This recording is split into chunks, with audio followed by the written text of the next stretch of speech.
Good morning to all of you और स्वागत करता हूं आपका फिर से इस नए सेशन में। आज हम पढ़ने वाले हैं प्लाज्मा के निर्माण की शर्तें। लास्ट वीडियो में हमने जाना था कि प्लाज्मा क्या है और एक सिंपल सी लैंग्वेज में हमने समझा था कि प्लाज्मा एक आयोनाइज्ड गैस है। लेकिन क्या सारी आयोनाइज्ड गैस या जहाँ जहाँ पे है गैस आयन के फॉर्म में है वो प्लाज्मा है? नहीं। ऐसी कौन सी कंडीशंस रहती हैं जिसमें वो आयोनाइज्ड गैस एक प्लाज्मा के तरह व्यवहार करती है या प्लाज्मा का निर्माण होता है? तो आइए जानते हैं कि प्लाज्मा के निर्माण के लिए कौन कौन सी शर्तें, यानी कि conditions for the formation of plasma. पहली शर्त है किसी एक कण या आयन का निजी व्यवहार प्लाज्मा के निर्माण में सहायक नहीं है।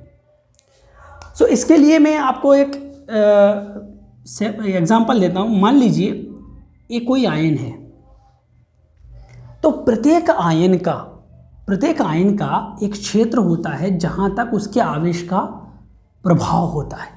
जैसे कभी आपने जलता हुआ दीपक देखा हो, तो भले ही उसकी लौ इतनी ऐसी जल रही हो, लेकिन इसकी आंच या इसकी गर्मी थोड़ी दूर तक रहती है, वो कहलाता है उसका प्रभाव। अगर आपको ऐसा लगे कि रहती है कि नहीं, तो जलते हुए दीपक के पास अपनी उंगली ले जाके देखना, थोड़ी दूर आपको पता चल जाएगा।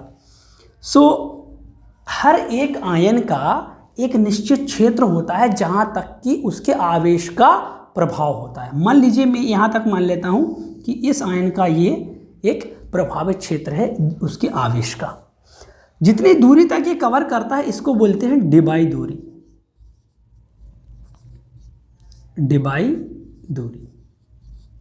यानी कि इस दूरी तक इस आयन के आवेश का प्रभाव है।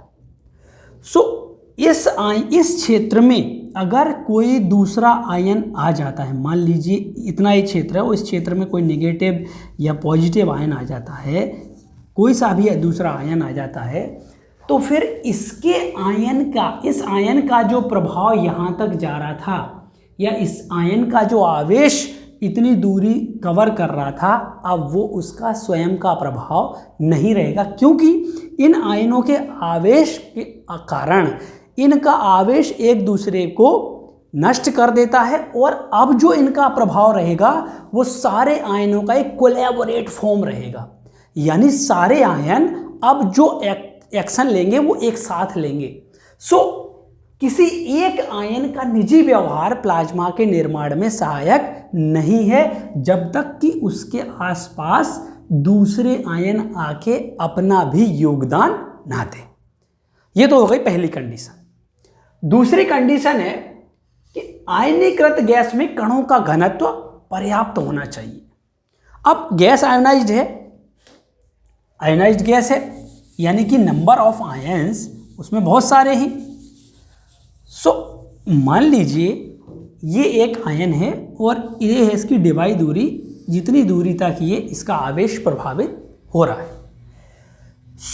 अगर इस क्षेत्र में या इतने क्षेत्र में कोई दूसरा आयन नहीं आएगा, अगर दूसरा आयन कम से कम एक और उससे ज़्यादा नहीं आएंगे, तो ये इसका घनत्व जो है वो कम हो जाएगा और कम घनत्व के कारण ये प्लाज्मा जैसा व्यवहार नहीं करेगा। अगर इसको प्लाज्मा जैसा रिएक्ट करना है या प्लाज्मा का निर्माण करना है तो एक निश्चित दूरी में, यानी कि डिबाई दूरी के अंदर दूसरे आयनों का आना आवश्यक है। एटलीस्ट वन और मोर देन वन। इस एरिया में दूसरे आयनों का भी घनत्व होना चाहिए, तभी ये एक प्लाज्मा की तरह कार्य करता है। तीसरा है आवेशित कणों की हलचल पर कोई बाह्य बल या जैसे कि चुंबकीय बल का प्रभाव नहीं होना चाहिए। अब होता क्या है, एक और मैं आपको एग्जांपल इसका देता हूँ। क्या होता है, जैसे मान लीजिए एक इतना एरिया मैंने सिलेक्ट किया, एक एरिया है और इसमें ये आयन मूव कर रहे हैं, positive ion negative ion, positive ion negative ion, बहुत सारे आयन ऐसे मूव कर रहे हैं। तो कभी कभी क्या होता है कि इनका मूवमेंट जो है एक जैसा, मतलब पॉजिटिव और नेगेटिव ना होके, पॉजिटिव आयन कभी कभी, क्योंकि ये रेंडमली मूव करते हैं, तो कभी कभी क्या होता है पॉजिटिव आयन एक साइड चले जाते हैं और नेगेटिव आयन एक साइड आ जाते हैं। कंडीशन है कि अगर कोई बाह्य चुंबकीय बल का प्रभाव नहीं हो। ये कंडीशन नॉर्मल आती है, लेकिन प्लाज्मा का खुद का ये गुण है कि अगर कभी गलती से भूले भटके ये आयन एक साइड चले जाएं, यानी कि धन आयन एक साइड, पॉजिटिव आयन यानी कि आयन एक साइड और इलेक्ट्रॉन जो हैं वो एक साइड आ जाएं, मान लीजिए ऐसी कंडीशन हो जाए,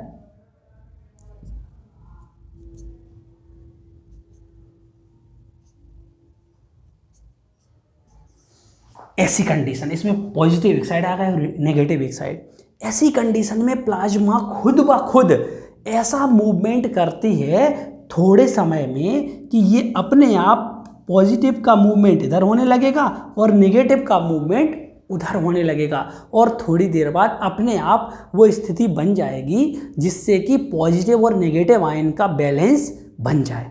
पहले जो इम्बैलेंस हो गया था आयनों का वितरण, वो फिर से बैलेंस हो जाएगा। ये प्लाज्मा का गुण है।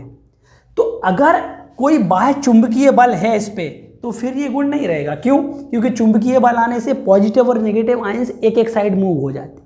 सो ऐसी कंडीशन में अगर चुंबकीय बल लगेगा तो ये धनायन और ऋणायन अलग अलग एक साइड चले जाएंगे। सो अगर आवेशित कणों की हलचल पर कोई बाह्य चुंबकीय बल है तो फिर वो प्लाज्मा के जैसे रिएक्ट नहीं करेगा। कुछ समय बाद वो अपनी जो सक्रियता है या अपना खुद का प्लाज्मा होने का गुण है वो खो देगा। सो ऐसी अगर नेचुरली ये हो रहा है तो ये अपने आप इस मूवमेंट को एडजस्ट कर लेते हैं और ऑल ओवर जो एक साइड धनायन और एक साइड ऋण हो रहे थे उसको न्यूट्रल करके और ऑल ओवर इसके चार्ज को न्यूट्रल कर देते हैं। ऑल ओवर, ऐसा नहीं है कि इसमें तो आयंस हैं तो ये तो आयनीकृत गैस है तो पॉजिटिव और नेगेटिव रहते हैं, लेकिन ऑल ओवर इसका बैलेंस बना के ये ऑल ओवर प्लाज्मा को फिर न्यूट्रल कर देते हैं। चौथी कंडीशन है कणों की सामूहिक गति की आवृत्ति आयनों के टकराव की गति से अधिक होना चाहिए। अब मैं आपको एक एग्जाम्पल देता हूं प्लाज्मा के लिए। प्लाज्मा यानी एक आयनों का सामूहिक प्रभाव, आयनों का सामूहिक प्रभाव, आयनों का सामूहिक प्रयास।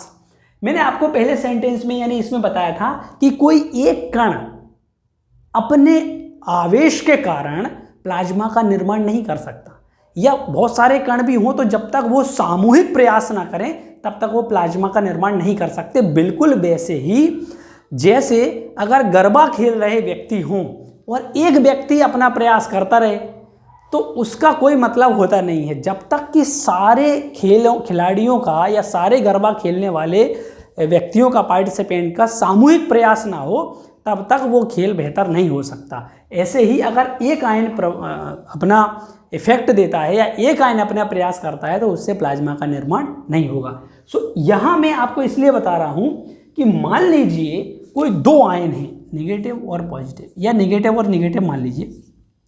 अब इन आयनों के बीच में टकराव हो रहा है।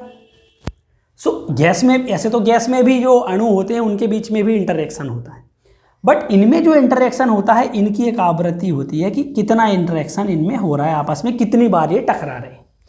दूसरा है कि कणों की सामूहिक गति। सो दो टाइप की गतियां हो गई। एक तो हो गई कि सारे कण एक साथ कोई कार्य कर रहे हैं, जैसे कि गरबा खेलने वाले 8 या 10 लोग एक साथ किसी एक सामूहिक प्रक्रम को करने के लिए प्रयास कर रहे हैं। और एक ये है कि कोई दो, एक पॉजिटिव और नेगेटिव आपस में टकरा के और उसका अपना प्रयास कर रहे हैं कि मैं इसका निर्माण कर सकूं।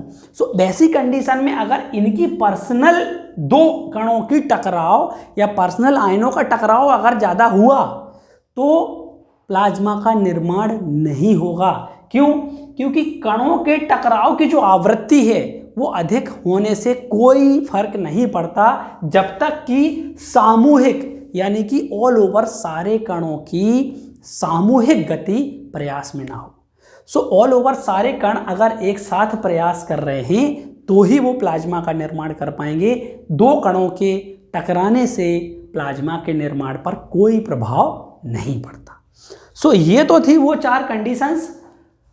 मुझे उम्मीद है कि आपको ये क्लियर हो गई होंगी, और अगर नहीं हुई हैं तो प्लीज़ मुझे कमेंट करके बताइए। इससे संबंधित और जानकारी भी मेरे पास है, मैं उससे संबंधित और डिस्कस भी करूँगा।